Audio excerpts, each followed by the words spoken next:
Hi friends, എൻ്റെ പുതിയൊരു വീഡിയോയിലേക്ക് സ്വാഗതം. ഇന്ന് ഞാൻ ഉണ്ടാക്കി കാണിക്കാൻ പോകുന്നത് ഒരു ചോറിനുള്ള ഒരു സൈഡ് ഡിഷാണ്. ഒരു പൊട്ടറ്റോയും ബീൻസും വെച്ചുള്ള ഒരു മെഴുക്ക് പുരട്ടി. വളരെ ടേസ്റ്റി ആയിട്ടുള്ള ഒരു ഡിഷാണിത്. അതെങ്ങനെയാണ് ഉണ്ടാക്കുന്നതെന്ന് നമുക്കൊന്ന് കാണാം. അതിനുവേണ്ടി ആദ്യം നമുക്ക് പാൻ ചൂടാക്കി എണ്ണ ഒഴിച്ചു കൊടുക്കാം.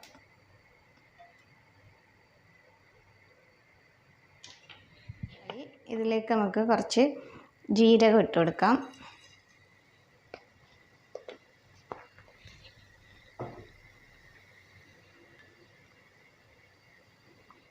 ജീരകം ഒന്ന് മൂത്തിട്ട് അതിലേക്ക് കുറച്ച് വെളുത്തുള്ളി പൊടിയായി അരിഞ്ഞത് ഇട്ട് കൊടുക്കുക.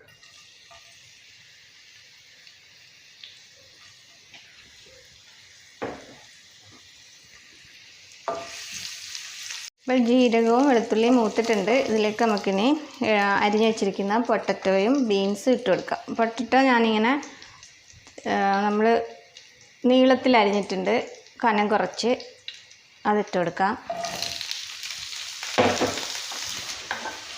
അതുപോലെ തന്നെ ബീൻസും നീളത്തിൽ അരിഞ്ഞിട്ടുണ്ട്, അതും കൂടി ഇട്ട് കൊടുക്കും.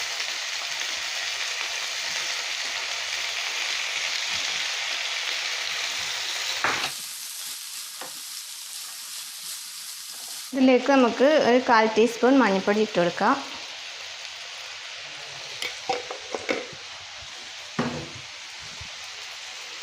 കുറച്ച് ഉപ്പ് കൂടി ഇട്ട് കൊടുക്കാം. നന്നായിട്ട് മിക്സ് ചെയ്ത് ഇനി ഇത് നമുക്കൊന്ന് അടച്ചു വെച്ച് ചെറുതീയിലിട്ടൊന്ന് വേവിച്ചെടുക്കാം. അപ്പം നമ്മുടെ ബീൻസും പൊട്ടറ്റോയും വെന്തുകൊണ്ടിരിക്കുന്നു. ഇടയ്ക്ക് ഇതൊന്ന് ഇളക്കി കൊടുക്കണം കേട്ടോ, അല്ലെങ്കിൽ അടുക്കി പിടിച്ചു പോകും. അപ്പോൾ ഇതിലേക്ക് ഇനി നമുക്ക് മുളക് പൊടി ഇട്ട് കൊടുക്കാം. എരിവിനനുസരിച്ചുള്ള മുളക് പൊടി ഇട്ട് കൊടുക്കാം.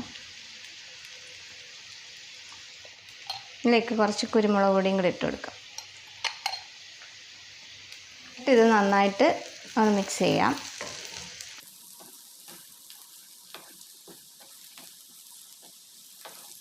എന്നിട്ട് ഇനി ഇത് 1 മിനിറ്റ് കൂടെ അടച്ചു വെക്കാം. മസാല എല്ലാം ഇതിലെല്ലാം ഒന്ന് പിടിക്കട്ടെ. മിനിറ്റ് ആയിട്ടുണ്ട്, നമുക്ക് തുറന്ന് നോക്കാം. ഇതിലേക്ക് ഇനി നമുക്ക് ഗരം മസാലപ്പൊടി ഇട്ട് കൊടുക്കാം. ഇത് നന്നായിട്ടൊന്ന് മിക്സ് ചെയ്യാം. ഉപ്പൊക്കെ ആവശ്യത്തിനുണ്ടോ എന്ന് നോക്കണം. ഇപ്പോൾ നമ്മുടെ പൊട്ടറ്റോ ബീൻസ് മെഴുക്ക് പുരട്ടി റെഡി ആയിരിക്കുകയാണ്. നമുക്കിതൊരു സെർവിങ് ഡിഷിലേക്ക് മാറ്റാം. അങ്ങനെ നമ്മുടെ പൊട്ടറ്റോ ബീൻസ് മെഴുക്ക് പുരട്ടി റെഡി ആയിട്ടുണ്ട്.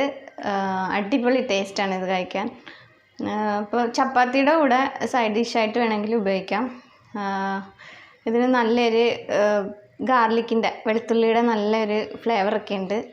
അപ്പോൾ എല്ലാവരും ഒന്ന് ഉണ്ടാക്കി നോക്കണം. ഇതുവരെ വാച്ച് ചെയ്ത എല്ലാവർക്കും താങ്ക് യു. ഇനി അടുത്ത നല്ലൊരു വീഡിയോയിലൂടെ വീണ്ടും കാണുന്നത് വരേക്കും ബായ്.